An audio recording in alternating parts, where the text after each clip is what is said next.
안녕하세요, 여러분. 오늘은 정말 중요한 이야기를 가지고 왔어요.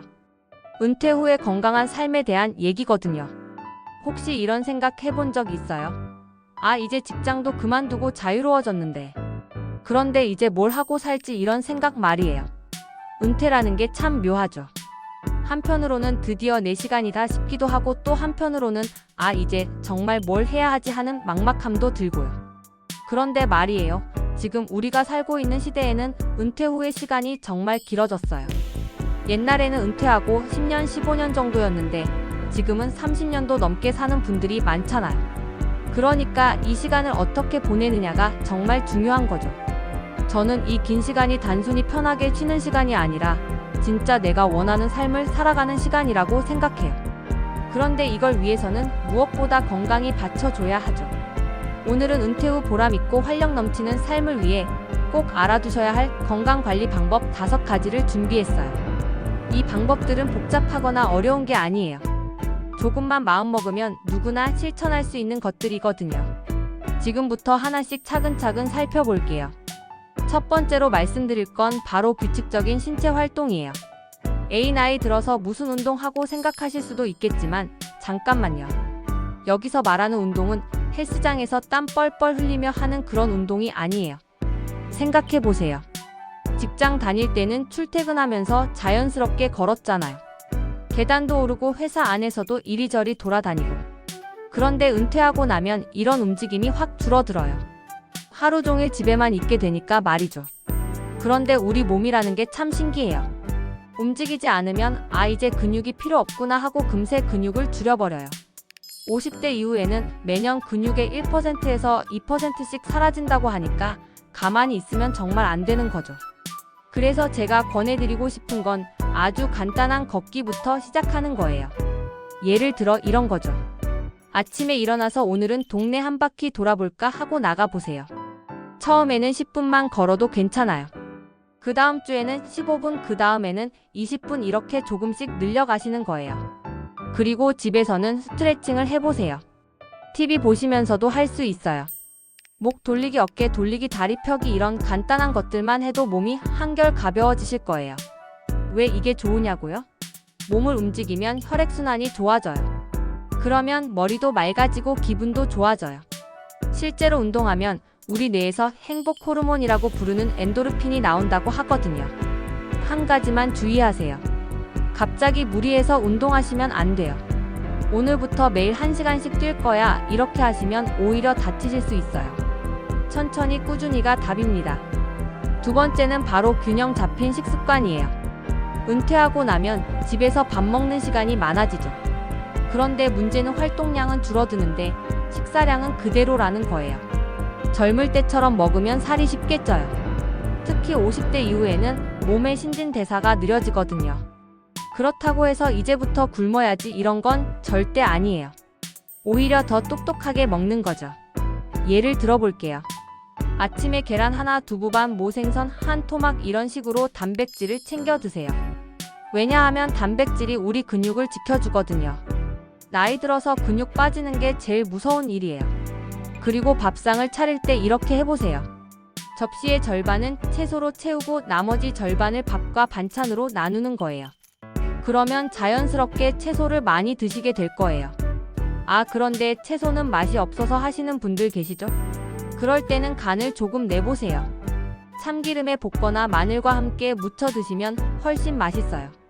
다만 소금은 조금만 넣으세요. 나이 들수록 짠 음식은 혈압에 좋지 않거든요. 그리고 물을 많이 드세요. 하루에 8잔 정도요. 커피나 차도 좋지만 생수가 제일 좋아요. 몸에 노폐물도 배출하고 피부도 좋아져요. 세 번째는 사회적 교류 유지예요. 이게 정말 중요한데 많은 분들이 놓치시는 부분이에요. 직장 다닐 때는 매일 동료들과 이야기하고 점심도 같이 먹고 했잖아요. 그런데 은퇴하고 나면 갑자기 이런 일상적인 대화가 사라져요. 처음에는 아, 이제 사람들 눈치 안 보고 편하다 싶을 수도 있어요. 그런데 시간이 지나면서 외로움이 밀려와요. 하루 종일 말을 안 하고 지내는 날도 생기고요. 연구에 따르면 사회적으로 고립된 사람은 그렇지 않은 사람보다 건강이 나빠질 확률이 높다고 해요. 심지어 흡연만큼 해롭다는 연구도 있어요. 그래서 어떻게 하면 좋을까요? 무리해서 많은 사람을 만날 필요는 없어요. 자신에게 맞는 소규모 모임 하나만 찾아도 충분해요. 예를 들어 등산 동호회는 어떠세요? 매주 한 번씩 가까운 산에 올라가면서 자연도 즐기고 사람들과도 이야기할 수 있어요. 아니면 도서관에서 하는 독서 모임이나 주민센터에서 하는 요리 교실도 좋고요. 봉사활동도 정말 좋은 방법이에요. 어린이집에서 책 읽어주기, 독거노인 도시락 배달, 환경 정화 활동 이런 일들을 하면 내가 누군가에게 도움이 되고 있구나 하는 보람을 느낄 수 있어요. 중요한 건 억지로 하지 마세요. 내가 즐거워야 오래 지속할 수 있어요. 첫 번째 모임이 맞지 않으면 다른 걸 찾아보세요. 분명히 여러분에게 맞는 곳이 있을 거예요. 네 번째는 정기적인 건강검진이에요. 나는 어디 아픈 데도 없는데 왜 검진을 받아야 하지 하고 생각하실 수도 있어요. 그런데 나이가 들면서 우리 몸에는 눈에 보이지 않는 변화들이 일어나요. 예를 들어 혈압이 조금씩 올라가거나 혈당이 서서히 높아지거나 이런 건 증상이 거의 없어요. 그래서 모르고 지내다가 어느 날 갑자기 큰 병으로 나타나는 거죠. 그런데 정기 검진을 받으면 이런 변화를 미리 잡아낼 수 있어요. 혈압이 조금 높아졌네. 그럼 짠 음식을 줄이고 운동을 좀 더 해야겠다. 이렇게 미리 대처할 수 있는 거죠. 국가에서 지원하는 기본 건강검진은 꼭 받으세요. 2년에 한 번이니까 부담도 없고요. 거기에 더해서 가족력이 있거나 개인적으로 걱정되는 부분이 있으면 추가 검사를 받아보시는 것도 좋아요. 예를 들어 부모님이 당뇨병이 있으셨다면 당화혈색소 검사를 받아보시고, 가족 중에 암 환자가 있으셨다면 관련 검사를 받아보시는 거죠. 검진 받는 게 무서워요. 혹시 나쁜 결과가 나올까 봐 하시는 분들도 계세요. 그런데 생각을 바꿔보세요. 모르고 있는 게 더 무서운 거 아닐까요? 미리 알면 미리 대처할 수 있잖아요. 그리고 검진 결과가 나오면 꼭 의사 선생님과 상담하세요. 정상이네요 하고 끝내지 마시고 이 수치는 뭘 의미하는지, 앞으로 어떻게 관리하면 좋을지 물어보세요. 그게 진짜 검진의 목적이거든요. 5번째는 마음 건강 관리예요. 이게 사실 제일 중요할 수도 있어요. 왜냐하면 몸이 아무리 건강해도 마음이 우울하면 아무것도 하고 싶지 않거든요. 은퇴하고 나면 많은 분들이 이런 감정을 느껴요. 내가 이제 뭐 하는 사람이지, 사회에서 내 역할이 사라진 것 같아. 이런 생각 때문에 우울해지시는 거예요. 그런데 이건 정말 자연스러운 감정이에요. 30년, 40년을 직장인으로 살다가 갑자기 그 정체성이 바뀌는 거니까요. 그럴 때는 이렇게 생각해 보세요. 나는 이제 진짜 내가 원하는 것을 할 수 있는 자유를 얻었다고요. 마음 건강을 지키는 방법은 여러 가지가 있어요. 먼저 명상이나 호흡 운동을 해보세요. 명상이라니 그게 뭔가 하실 수도 있는데 어려운 게 아니에요. 하루 10분만 조용한 곳에 앉아서 천천히 숨을 쉬어보세요. 들숨에 1, 2, 3, 4, 날숨에 1, 2, 3, 4 이렇게 숫자를 세면서요. 그러면 마음이 한결 차분해져요. 그리고 새로운 취미를 찾아보세요. 나이 들어서 무슨 취미 하지 마시고요. 젊을 때 못 해본 것들 중에 관심 있는 게 있으면 도전해보세요. 그림 그리기, 악기 연주, 원예 뭐든 좋아요. 봉사활동도 정말 좋은 방법이에요. 다른 사람을 도우면서 내가 여전히 누군가에게 도움이 되는구나 하는 보람을 느낄 수 있거든요. 감사 일기를 써보시는 것도 추천해요. 매일 잠자리에 들기 전에 오늘 감사했던 일 3가지를 적어보세요. 오늘 날씨가 좋았다, 손자가 안부 전화를 했다, 맛있는 음식을 먹었다, 이런 작은 것들도 좋아요. 그러면 하루하루가 더 소중하게 느껴질 거예요. 다만 한 가지 꼭 말씀드리고 싶은 건 혼자서만 해결하려고 하지 마세요. 우울한 기분이 2주 이상 계속되거나 아무것도 하기 싫어지는 상태가 지속되면 꼭 전문가의 도움을 받으세요. 마음의 감기라고 생각하시고 빨리 치료받으시는 게 좋아요. 자, 지금까지 5가지 방법을 간단히 살펴봤는데요. 이제 좀 더 자세히 왜 이 방법들이 우리 몸에 좋은지 알아볼게요. 먼저 운동 이야기부터 해볼게요. 우리가 걸으면 다리 근육이 수축해요. 그러면 혈관 속 피가 심장 쪽으로 밀려 올라가죠. 마치 펌프 역할을 하는 거예요. 그래서 혈액순환이 좋아지는 거고요. 그리고 근육을 사용하면 근육량이 유지돼요. 근육이 많으면 기초 대사량이 올라가서 살이 덜 쪄요. 일석이조죠. 실제 연구를 보면 주 3회 이상 꾸준히 운동한 사람들은 심혈관 질환에 걸릴 확률이 30% 이상 낮았다고 해요. 정말 놀라운 수치죠. 하지만 조심할 점도 있어요. 무릎이 아프신 분은 걷기보다는 수영이나 실내 자전거를 권해드려요. 허리가 안 좋으신 분은 요가나 스트레칭 위주로 하시고요. 음식 이야기를 해볼까요? 우리가 먹는 음식은 위와 장에서 소화되어서 영양소로 바뀌어요. 단백질은 근육을 만드는 재료가 되고 탄수화물은 뇌의 연료가 되죠. 비타민과 미네랄은 몸의 각종 기능을 돕는 역할을 해요. 지중해식 식단이라고 들어보셨나요? 올리브오일, 생선, 채소, 과일을 많이 먹는 식단인데요. 이런 식단을 꾸준히 드신 분들이 심혈관 질환 위험이 25% 낮았다는 연구가 있어요. 우리나라 음식으로 바꿔 생각해보면 된장찌개에 두부 넣고 생선구이 하나 나물, 반찬 몇 가지 이런 식으로 드시면 되는 거예요. 다만 주의할 점이 있어요. 단백질 파우더나 영양제를 너무 많이 드시면 신장에 부담이 될 수 있어요. 그리고 극단적인 다이어트는 절대 금물이에요. 오히려 영양 부족으로 면역력이 떨어질 수 있거든요. 사람과의 만남이 왜 건강에 좋을까요? 대화를 나누면 우리 뇌의 여러 부분이 동시에 활동해요. 상대방 말을 듣고 이해하고 대답을 생각하고 이 과정에서 뇌가 계속 자극을 받는 거죠. 그래서 치매 예방에도 도움이 돼요. 그리고 사람들과 함께 웃고 이야기하면 스트레스 호르몬이 줄어들고 행복 호르몬이 늘어나요. 이게 바로 면역력 강화로 이어지는 거예요. 하버드 대학에서 80년 동안 진행한 연구가 있어요. 그 결과 좋은 인간관계를 유지한 사람들이 그렇지 않은 사람들보다 더 오래 더 건강하게 살았다고 해요. 건강검진은 마치 자동차 정기점검 같은 거예요. 자동차도 주기적으로 점검받아야 오래 타잖아요. 우리 몸도 마찬가지예요. 고혈압은 침묵의 살인자라고 불러요. 증상이 거의 없거든요. 그런데 방치하면 뇌졸중이나 심근경색으로 이어질 수 있어요. 대장 내시경도 그래요. 용종이라는 작은 혹을 미리 제거하면 대장암 발생 가능성을 70에서 90%까지 줄일 수 있다고 해요.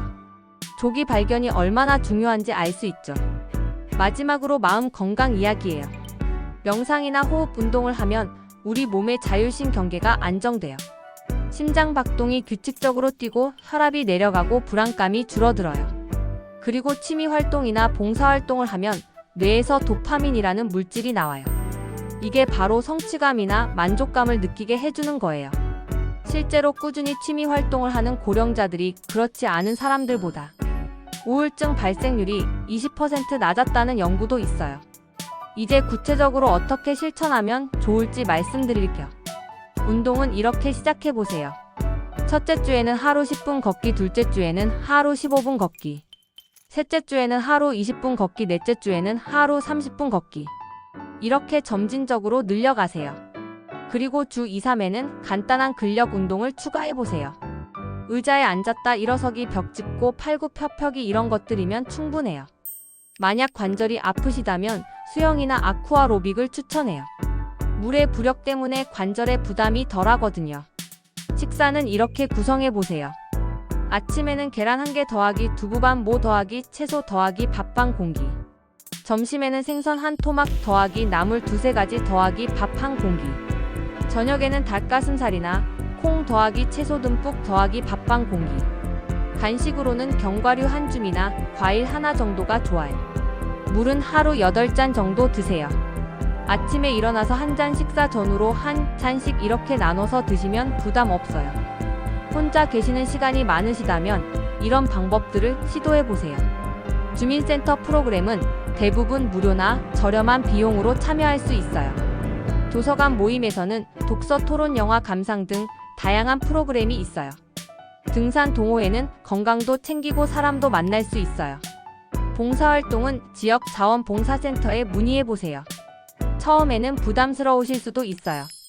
그럴 때는 일단 한 달만 해보세요. 맞지 않으면 다른 걸 찾아보시면 되니까요. 건강검진 스케줄은 이런 식으로 짜보세요. 매년에는 기본 건강검진과 혈압, 혈당 측정을 받으세요. 2년마다는 유방암, 자궁경부암 검사를 받으시고요. 여성분들은요. 5년마다는 대장 내시경을 받으시고 개인 상황에 따라서는 심장 검사나 뼈밀도 검사 등을 받으시면 돼요. 검진 전날에는 충분히 잠을 자시고 아침 식사는 검진 종류에 따라 조절하세요. 마음 건강을 위한 구체적인 방법들이에요. 명상 연습은 하루 10분 조용한 곳에서 호흡에 집중하세요. 감사 일기는 매일 감사한 일 3가지 적기예요. 취미 활동은 주 2, 3회 자신이 즐거워하는 활동을 하시고요. 봉사활동은 월 1회 내 능력으로 할 수 있는 일을 하시면 돼요. 우울한 기분이 2주 이상 지속되면 꼭 상담을 받으세요. 부끄러워할 일이 아니에요. 하지만 이 모든 걸 할 때 조심해야 할 점들이 있어요. 운동할 때는 갑자기 무리하지 마세요. 가슴이 아프거나 숨이 너무 차면 즉시 중단하세요. 식사할 때는 극단적인 다이어트는 금물이에요. 영양 불균형이 올 수 있거든요. 영양제 복용할 때는 여러 가지를 함께 드실 때는 약사님과 상의하세요. 약물 상호작용이 있을 수 있어요. 사회활동할 때는 억지로 모든 모임에 참여하려고 하지 마세요. 오히려 스트레스 받을 수 있어요. 검진 받을 때는 필요 이상으로 많은 검사를 받을 필요는 없어요. 의사와 상의해서 필요한 것만 받으세요. 자, 여러분 지금까지 은퇴 후 건강한 삶을 위한 5가지 방법을 함께 살펴봤는데요. 정리해드리면 이런 거예요. 규칙적인 신체 활동은 하루 30분 걷기부터 시작하세요. 균형 잡힌 식습관은 단백질과 채소를 충분히 짠 음식은 적게 드세요. 사회적 교류 유지는 내게 맞는 작은 모임 하나라도 꾸준히 하세요. 정기적인 건강검진은 2년마다 기본 검진 필요시 추가 검사를 받으세요. 마음 건강 관리는 명상, 취미, 봉사활동으로 마음의 여유를 찾으세요. 가장 중요한 건 뭘까요? 바로 완벽하게 하려고 하지 않는 것이에요. 아, 오늘 운동 못했네, 나는 정말 의지가 약해, 이렇게 자책하지 마세요. 내일 다시 시작하면 되는 거예요. 100점을 맞으려고 하지 말고 60점만 꾸준히 유지해보세요. 그게 더 중요해요. 그리고 이 5가지가 서로 연결되어 있다는 걸 꼭 기억하세요. 운동하면 잠도 잘 오고 잠을 잘 자면 기분도 좋아져요. 기분이 좋으면 사람들과 만나고 싶어지고 사람들과 만나면 새로운 정보도 얻게 되죠. 이렇게 선순환이 만들어지는 거예요. 마지막으로 여러분께 질문을 하나 던져볼게요. 오늘부터 딱 1가지만 시작한다면 어떤 걸 선택하시겠어요? 댓글로 여러분의 생각을 들려주세요. 서로의 경험을 나누면서 함께 건강한 은퇴 생활을 만들어가면 좋겠어요. 어떤 분은 나는 너무 늦은 거 아닐까 하고 걱정하실 수도 있어요. 절대 그렇지 않아요. 언제 시작하든 늦지 않았어요. 70세에 운동을 시작해서 80세에 마라톤을 완주한 분도 있거든요. 은퇴는 끝이 아니라 새로운 시작이에요. 이제는 정말로 여러분이 주인공이 되어서 살아가는 시간이죠. 몸도 마음도 건강하게 챙기면서 매일매일을 소중하게 만들어 가세요.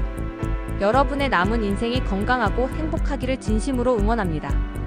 오늘 영상이 도움이 되셨다면 좋아요와 구독 꾹 눌러주시고요. 주변에 도움이 필요하신 분들께도 공유해주세요.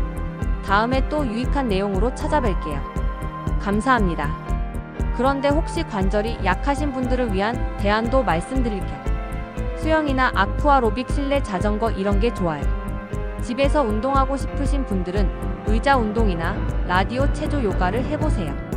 좀 더 활동적인 운동을 원하시면 탁구나 배드민턴, 게이트볼도 괜찮고요. 영양 보충할 때는 이런 걸 참고하세요. 비타민 D는 햇볕 쬐 시간이 적은 분들에게 필수예요. 오메가3는 생선을 자주 못 드시는 분들에게 도움이 되고요. 칼슘은 뼈 건강을 위해 필요하지만 과다 섭취는 주의하세요. 마음 건강을 위한 다른 프로그램들도 있어요. 원예 치료는 식물 기르기를 통한 정서적 안정에 도움이 돼요. 음악 치료는 노래하기나 악기 연주를 통한 스트레스 해소에 좋고요. 미술 치료는 그림 그리기나 만들기를 통한 창작의 즐거움을 느낄 수 있어요. 응급 상황일 때는 이렇게 대처하세요. 운동 중에 가슴 통증이 오면 즉시 중단하고 119에 신고하세요.